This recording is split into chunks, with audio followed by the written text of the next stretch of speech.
আসসালামু আলাইকুম, সবাই কেমন আছেন? আশা করি আল্লাহর রহমতে সবাই ভালো আছেন। চলে এলাম আজকে নতুন আরেকটি ভিডিও নিয়ে।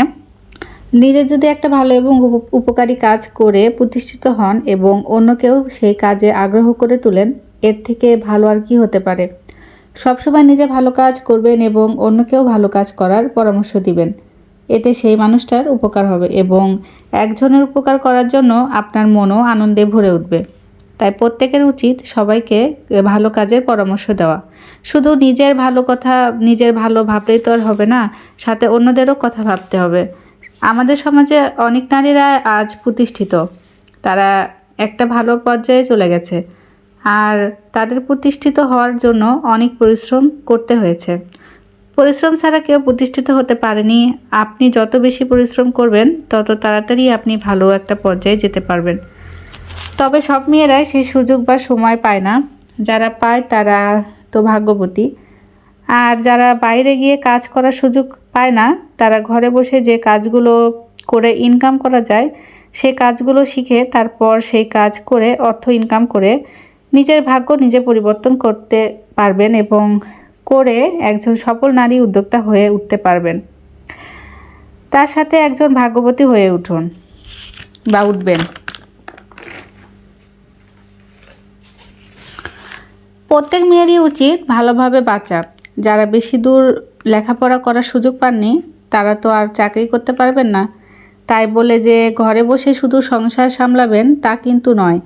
আপনি চাইলেও ঘরে বসে টাকা ইনকাম করতে পারেন, নিজের একটা নতুন পরিচয় তৈরি করতে পারেন।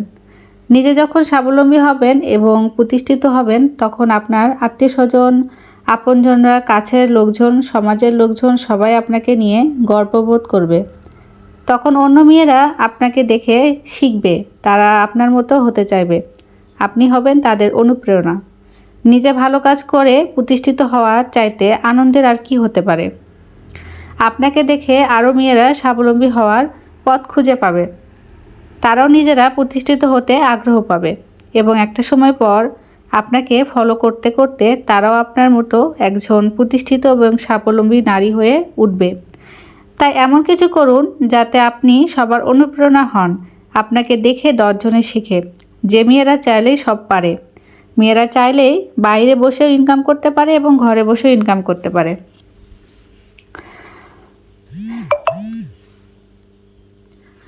শুধু তাই নয়, আপনার নিজের ইচ্ছা, নিজের মনের উপর বিশ্বাস, নিজের প্রতি একটা আস্থা থাকলেই আপনি কিন্তু একটা পর্যায়ে পৌঁছাতে পারবেন। যদি আপনি একটা কাজ করবেন করবেন করে ভেবেই যাচ্ছেন কিন্তু কাজটা এখনও শুরু করেননি, তাহলে কিন্তু আপনি অনেক পিছিয়ে পড়বেন। তো যখনই আপনার মনে হবে যে না, আপনি কিছু করবেন বা আপনার দ্বারা কিছু হবে, আপনি তখনই সে কাজে লেগে পড়বেন। এমনটা না যে আমি যেরকম সেলাই কাজ করছি বা ইউটিউবিং করছি আপনাকেও যে সেই কাজ করতে হবে, তেমনটা কিন্তু না। আপনি যে কাজটা ভালো পারেন এবং যে কাজটা আপনি করতে পারেন, যে কাজটা করলে আপনি সেই কাজের প্রতি সাফল্য পাবেন, আপনি চাইলে সেই কাজটা দিয়েও কিন্তু ঘরে বসে ইনকাম করতে পারেন। কত মেয়েরা আছে কত রকমের কাজ পারে, চাইলেই তারা সেসব কাজ দিয়ে কিন্তু টাকা ইনকাম করতে পারে। তো যাই হোক, অনেক কথাই বলে ফেললাম, এখন ভিডিও রিলেটেড কিছু কথা বলি। তো যারা আমার ভিডিওটি এতক্ষণ পর্যন্ত দেখছেন, তারা প্লিজ আমার ভিডিওটা একটা লাইক করে দিবেন আর আমার চ্যানেলটি সাবস্ক্রাইব করে আমার পাশে থাকবেন। যারা অলরেডি কাজটি করে দিয়েছেন তাদেরকে অসংখ্য অসংখ্য ধন্যবাদ। এইটা হচ্ছে একটা ম্যাক্সি সেলাই করছি। এই ম্যাক্সিটার কাটিং কিন্তু আমার অলরেডি ভিডিও দেওয়া আছে। যারা ম্যাক্সি কাটিং ভিডিওটি দেখতে চান তারা আমার চ্যানেলে গিয়ে ভিডিওটি দেখে আসতে পারেন। তো ম্যাক্সি কাটিং করে এখন আমি সেই ম্যাক্সিটা সেলাই করছি। তো এরকম আরও একটি ম্যাক্সি আমার সেলাই করা আছে, সেই ভিডিওটাও আমি ভিডিওটাও ডাউনলোড করে দিয়েছি। তো অনেকে হয়তো সেই ভিডিওটা দেখছেন, কিন্তু যারা নতুন তারা হয়তো অনেকে ভিডিওটা দেখেনি, তাদের জন্য আমি এই ম্যাক্সি সেলাই ভিডিওটা আবার দিয়েছি। তো এইটা হচ্ছে আমি সামনে চেন দিয়ে আর 2 পাটের ম্যাক্সিটা তৈরি করছি। আমরা সাধারণত যেরকম গোল গলার ম্যাক্সি তৈরি করি, এটা কিন্তু ওরকম না। এটা গোল গলা হলো কিন্তু হচ্ছে ম্যাক্সিটা কিন্তু রেডিমেড স্টাইলে তৈরি করছি আর দেখতে অনেকটাই সুন্দর। তো আমি যার জন্য তৈরি করছি তিনি হচ্ছে সামনে চেন নেবে, মানে চেন সিস্টেম হলে আর কি হয় যে যাদের ছোট বাচ্চা আছে তাদের জন্য সুবিধা হয়। তো সেই কারণে আমি ম্যাক্সির সামনে চেনটা লাগাচ্ছি, আর চেন লাগানো তো খুবই সহজ, তাই এই বিষয়ে কিছু বললাম না। যারা নতুন আছেন তারা ভিডিওটি মনোযোগ সহকারে দেখলেই কিন্তু আপনারা এরকম সুন্দর একটা ম্যাক্সি তৈরি করতে পারবেন। তো এই যে দেখেন সামনে চেন দিয়ে নিলাম। এখন হচ্ছে আমি দুই পাটে এরকম করে কুচি দিয়ে আমি সামনের পা মানে উপরের পাট আর নিচের পাট এক জায়গায় করে নিয়েছি। এখন আমি দুই কাঁধের অংশটা জয়েন করব, এরপর হচ্ছে আমি সাইডে সেলাই দিয়ে নেব। তো এই যে আমি কাঁধের অংশটা সেলাই দিচ্ছি, আর কাঁধের অংশ সেলাই করার সময় আমি ডাবল সেলাই দেবো, এতে করে সেলাইটা খুলে যাওয়ার সম্ভাবনা থাকবে না। তো যখনই মানে আপনারা সেলাই দিবেন তখনই চেষ্টা করবেন কিছু কিছু অংশে ডাবল সেলাই দেওয়া, যেরকম বডি পার্টের অংশ, কাঁধের অংশ, এগুলোতে ডাবল পার্ট সেলাই দিলে পারে সেলাইটা ছিঁড়ে যাওয়ার সম্ভাবনা থাকে না বা খুলে যাওয়ার সম্ভাবনা থাকে না। তো এখন আমি দুই পাশে কাঁধের অংশ জয়েন্ট করে নিলাম। তো এখন হচ্ছে গলাতে যে পট্টি দিব সেই জন্য আমি কাপড় কেটে নিয়েছি, আর সেই কাপড়টা এখন আমি দুই ভাঁজ করে নিই। আর কাপড়টা কিন্তু টেক্সা করে কেটে নিতে হবে। যখনই আমরা কোনো জামাতে বা কোনো কামিজে পাইপিং দিব তখনই কিন্তু কাপড়টাকে আমাদের টেক্সা করে কেটে নিতে হবে, এতে করে পাইপিংটা দিতে কিন্তু অনেকটা সুন্দর হয় এবং দেখতেও ভালো লাগে। তো এই তো আমি টেক্সা করে কাপড়টা কেটে নিয়ে দুই ভাঁজ করে আমি হচ্ছে উল্টা দিক থেকে সেলাইটা করছি। উল্টা দিকে সেলাইটা দেওয়ার পর আমি কিন্তু সিধা পাটে এনে তার উপর দিয়ে একটা চাপ সেলাই দিয়ে নেব। তো একটু মনোযোগ সহকারে আপনারা ভিডিওটা খেয়াল করেন তাহলে বুঝতে পারবেন। তো এই যে দেখেন আমি হচ্ছে পাইপিংটা দিয়ে নিচ্ছি। আর এই ম্যাক্সিটা দেখতে একদম রেডিমেড ম্যাক্সির মতো, এত সুন্দর একটা ডিজাইন। আপনারা হয়তো অনেকে দেখেছেন, কিন্তু যারা দেখেছেন তারা সেলাই করতে হয়তো পারেন না, তারা এই ভিডিওটি দেখলে কিন্তু ম্যাক্সিটা এরকম সুন্দরভাবে সেলাই করতে পারবেন। তো এই যে ম্যাক্সিটা আমি গলার পট্টিটা কিন্তু দিয়ে নিচ্ছি। আর গলার পট্টি দেওয়ার আগে কিন্তু আমি সামনে পাটে চেনটা লাগিয়ে নিয়েছি, এতে করে পট্টিটা দিলে পরে চেনের অংশটা মানে সুন্দর ফিনিশিং দেখা যায়। আর আগে যদি গলার পট্টি দিয়ে নিয়ে পরে চেন লাগানো হয় তাহলে কিন্তু ফিনিশিংটা ভালো আসে না।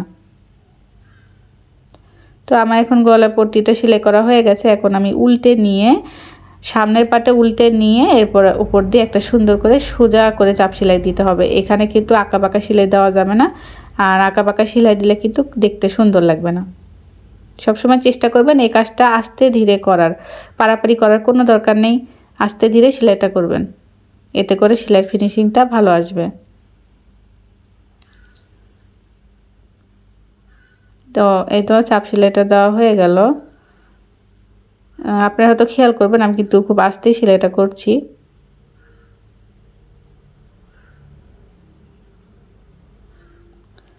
তো এই তো অলরেডি হয়ে গেছে। এখন এই আর একটা সমস্যা কি, মেশিনে যখনই সেলাই করতে যাবেন একবার না একবার সুতাটা ছিঁড়ে যাবে। একটা আপু আমাকে কমেন্ট করেছিলেন যে আপু আমার মেশিনের সুতা বারবার ছিঁড়ে যায়। তো বারবার যদি সুতা ছিঁড়ে যায়, দেখা যায় একটা কাপড় সেলাই করতে লাগলে অনেকবারই সুতাটা ছিঁড়ে যাচ্ছে, সেইটা কিন্তু প্রবলেমের কারণে ছিঁড়ে যাচ্ছে। আর একবার দুইবার যদি ছিঁড়ে যায় সেটা স্বাভাবিক, এটা যখন স্পিডটা মেশিনে বেশি হয় তখন কিন্তু ছিঁড়ে যাওয়ার সম্ভাবনা থাকে, এটা কোনো চিন্তার কারণ নাই। কিন্তু বারবার বারবার যদি সুতা ছিঁড়ে যায় তখনই বোঝা যাবে যে আসলে মেশিনে কোনো প্রবলেম হয়েছে, সেই কারণেই সুতাটা বারবার ছিঁড়ে যাচ্ছে। তো আমি ওই আপুকে কমেন্টে রিপ্লাই দিয়েছি, তারপর আমি আপুকে আবার বলছি যে আপনার যদি মেশিনের সুতা বারবার ছিঁড়ে যায় তাহলে আপনি আপনার টেনশন মেকারের যে ডাট যে টাইট দেওয়া বা ঢিল দেওয়ার ওই অংশটা আপনি একটু টাইট কিংবা ঢিল দিয়ে দেখবেন যে আসলে তারপরে কি ছিঁড়ে কিনা। এছাড়াও আরেকটা কারণে সুতা ছিঁড়ে, সেটা হচ্ছে আপনার ববিন কেসের যে আমরা যে সুতাটা ভরি ববিন কেসে, সেই ববিন যে ভরি সেই কেসটার একটা নাট থাকবে, দেখবেন ওই নাটটা যখন লুজ হয়ে যায় বা বেশি টাইট হয়ে যায় তখনও কিন্তু সুতাটা ছিঁড়ে যায়।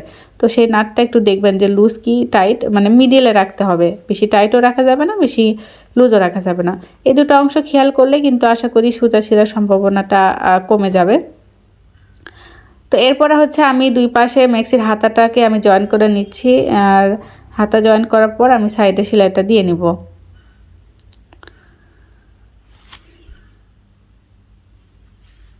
আর হাতাটা কিন্তু আমি একবারে লাগিয়ে নিচ্ছি, এতে করে সুবিধা হয়।